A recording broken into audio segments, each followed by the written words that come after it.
Well, hello everyone once again. Now, in this class, I will be giving you the summary of that lesson that we have read from chapter 5, My Mother. So, before this, I have not given any summary of any lessons, but I am giving you the summary of this lesson. So be careful, just try to take the hint. The purpose of this summary is to give you some hint so that you may take an example, take as a sample paper, sample work, and create your own languages and use the beautiful words of yours to form the complete summary of the poem. Now, dear student, let us go through it. Now, look on the screen. Now, it is all about Dr. Abdul Kalam sir and his mother. Now, let us read sentence by sentence and I will explain you. And you just be careful how the summary is written. Dr. Abdul Kalam was very closely bonded with his family, especially his mother. Now bonded with इस family मतलब यहाँ पे family के बंधन में बांधना मतलब वहाँ पे भावना से बांधना, फीलिंग से बांधना, ये हो जाता है यहाँ पे।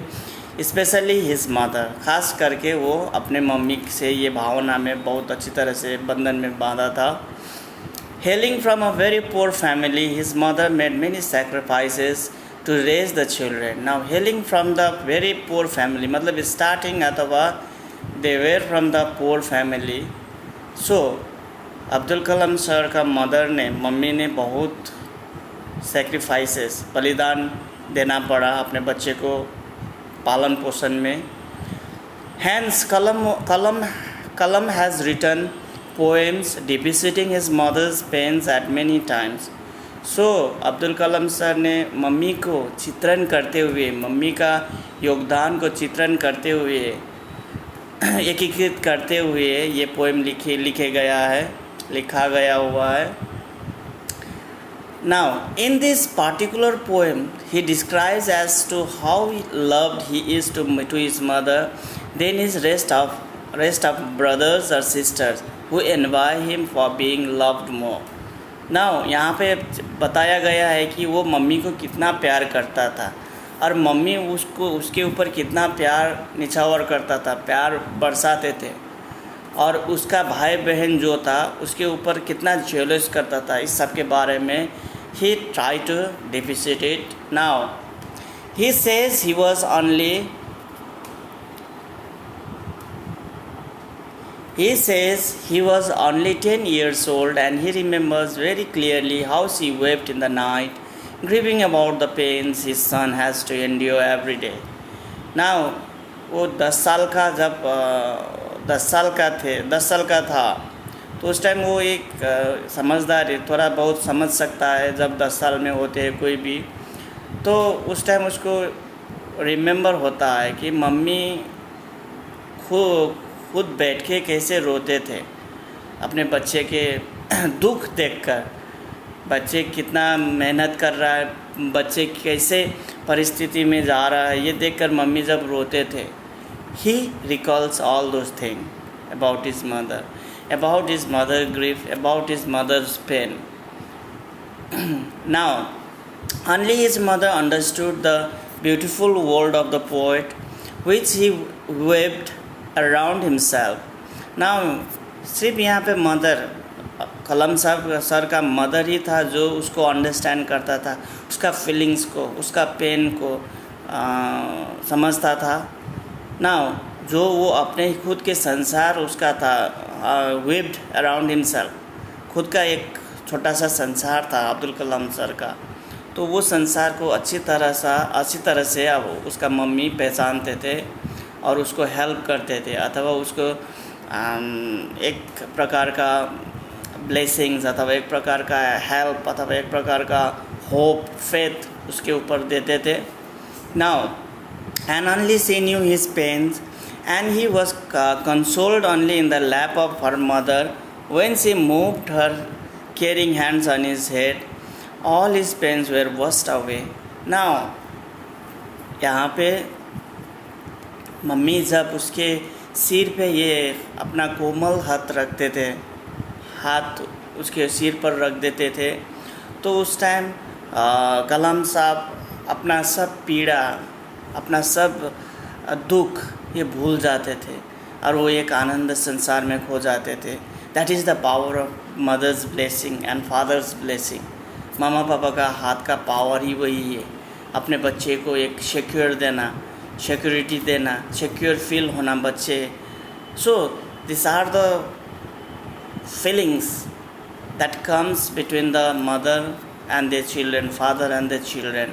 These are all the family feelings. Now let us say, his pains were washed away. His mother gave him constant hope and strength in times of need, and she was the only source of encouragement to him. Now, हर किसी का mother एक inspirational encouragement, एक inspiration देने वाला एक tutor होता है, best tutor होता है.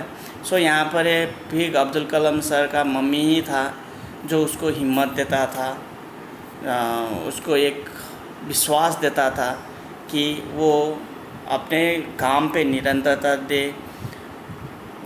वीक ना हो, कमज़ोर ना हो, उसके खुद एक विश्वास करके आगे बढ़ने के लिए वो प्रेरित करता था. इसके पीछे सबसे बड़ा विश्वास भगवान को विश्वास करते हुए अपना रास्ते में आया हुआ हर चीज़, हर ऑब्स्टैकल्स को पार करने के लिए वो प्रेरित करता था उसका मम्मी, अब्दुल कलाम सर का मम्मी. Now the author remembers that all that he is today is because of his mother. For the courage and perseverance that he possesses has been bestowed on him only by his mother. Bestowed का मतलब होता है दान, वरदान. ये mummy का ही वरदान था जो उसके अंदर में एक करेज, साहस था, परसिवरेंस, दृढ़ता, निश्चय, संकल्प करने का क्षमता था, संकल्प लेने का क्षमता था. ये सब उसका मम्मी का ब्लेसिंग्स था. ये सब मम्मी से उसको वरदान में मिला था. And finally the author hopes that he meets his dead mother once again on the great judgment day. So finally last paragraph में वो कि लास्ट लाइन में ये कहता है कि he will surely meet his mother on the judgment day. Judgment day मतलब when he depart from this world, at that time he will surely meet his mother, loving mother, after the world life.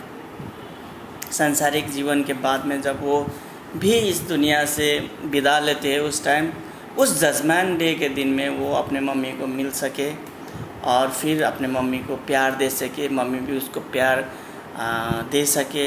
ये एक mummy और बच्चे का बीच में एक प्यार, अपार प्यार, that is called the great love between mother and sun.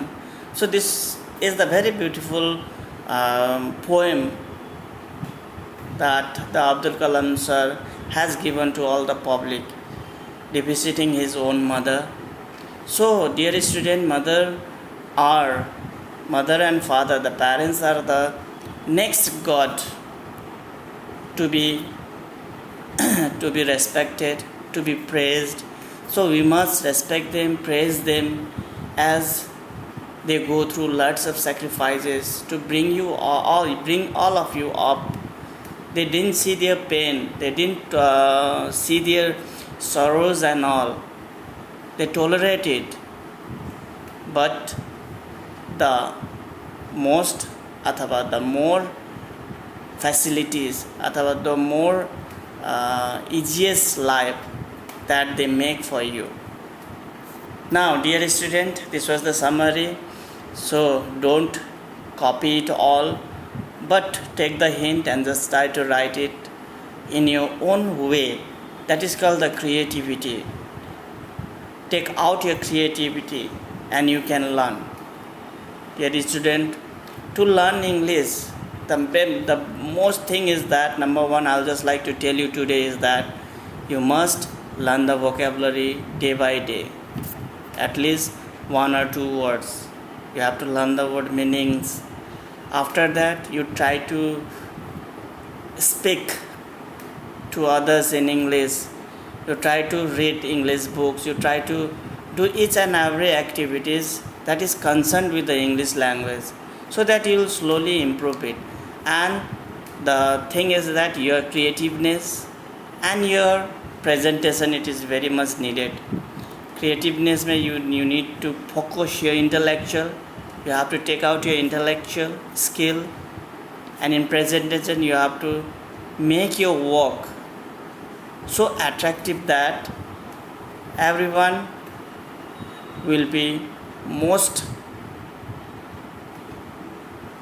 concerned or most willingly to read about whatever you have written. Now, this much for today, dear student. So have a nice time. Thank you for listening. Bye bye.